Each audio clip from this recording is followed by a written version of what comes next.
One of my favorite memories as a teenager was playing Jamball with my friends. Jamball is basically basketball, but it's on a lowered rim. Usually we play around 8.5 or 9 feet. So about a month ago, one of my friends sent me a clip of us playing basketball back in the day. This would have been like 1986, 1987. So it's a good 36 years ago, but just brought back a lot of memories. We had some great epic battles there. Please forgive the grainy quality, the poor footage. I know what some of you are thinking. It looks kind of like this, but that was a long time ago.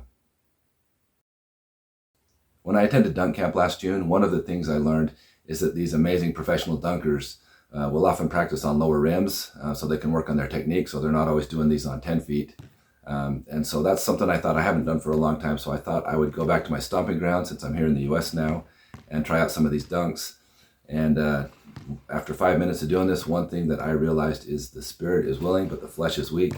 This was a lot harder than I thought, and then I remembered I could only do a fraction of the dunks I used to be able to do, and I didn't get nearly the height, lost a lot of vertical. Now I just turned 55 a couple weeks ago, and I've got a goal to dunk it on 10 feet. I was able to last year, just barely squeaked it in, and the year before that, but it wasn't pretty, so I've been trying to improve in that area. But it was kind of fun to work on a lower rim and do some of these dunks. So I've noticed some of the differences between these amazing professional dunkers and myself.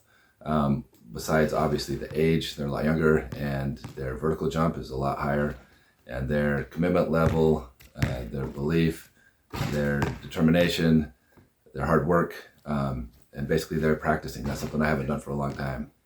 We're talking about practice, man. So it's crazy to expect good results if you're not willing to put in the practice. That's something I have not done over the past years. So in this upcoming year, I want to work harder. One thing I've learned is that dunking is on such a higher level than it was when I was in high school. I mean, it's amazing the things these people are doing today. I still can't do any East Bay, behind the back, under the leg stuff. I mean, all that kind of tricky stuff is insane. I have no idea how they even do it. And I'm excited for this upcoming year to be able to dunk on a 10-foot basket. We'll see how long we can keep this going, but it's a fun challenge for me. Feel free to check out some of my other videos on the channel, especially this one last week about betting weight loss apps that help you lose weight. Push the button. Don't encourage him. Do it.